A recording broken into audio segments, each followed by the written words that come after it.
Welcome to Quantum Clocktower.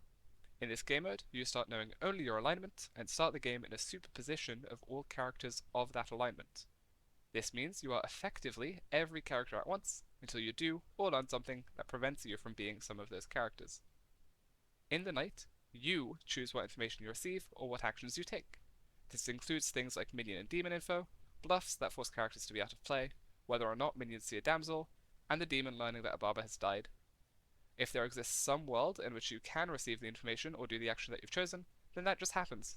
Usually this shrinks your superposition down and lets you get a better idea of what your information actually means. For example, if you choose to learn a 1 on night 1, then you must be a clockmaker, empath, or mathematician, even if Joy isn't, since those are the only characters on the script that could learn numbers on night 1. Similarly, if you learn a 0, then you can't be a clockmaker, and if you learn a 3, then you can't be an empath.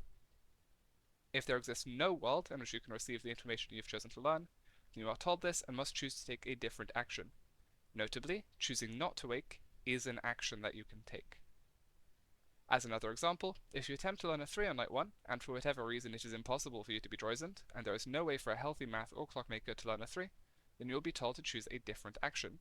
This also gives you additional information, since you now know that there is no way for it to be a clockmaker 3.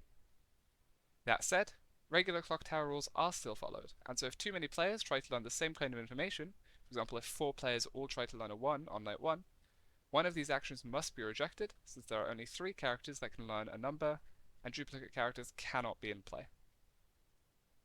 Any such cases of mutually exclusive actions occurring simultaneously are put to random chance, not storyteller discretion. Nights are also still resolved in night order, and player actions are locked in night order as well. A player who attempts an action later in the night, fails, and then attempts an action earlier in the night, cannot retroactively change actions that were processed between their new attempt and their old one.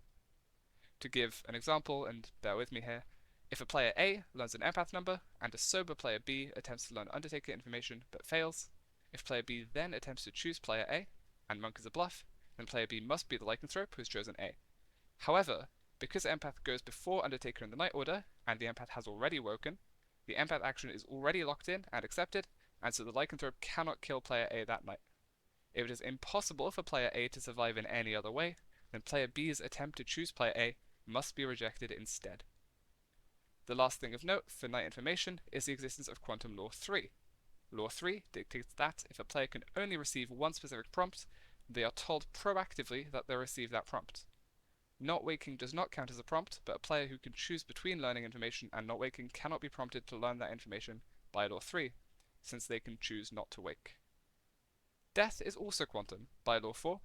This means that players only appear to die when there does not exist any world in which they are still alive. To give an example, consider a sober and healthy player who did not wake night 1, who was executed on day 1. That player will have Fool in their superposition, and so could survive the execution if they are the Fool. This means that they are not announced as dead after the execution. However, if a Droysent cannibal then receives information that night, then that means the player had to die to the execution the day before, and so cannot be the Fool. They are then also announced as dead at the start of the next day. Players who appear alive to town can still nominate and vote as though they were alive, as normal. The game only ends if it has ended in every single world. This can also cause some superpositions to collapse. A demon in a leech pucker superposition collapses into a pucker if the player they chose night 1 is dead, since if they were the leech, the game would be over. Similarly, a demon in a leech pucker superposition who is executed in final 3 collapses into a leech instead of dying, winning the game for evil despite having been executed. That's about all I can say without delving far deeper into the intricacies of this game mode, so hopefully that's made some sense. But to really build an intuition, I can only really suggest giving it a go and trying the game sometime. I hope that this was helpful.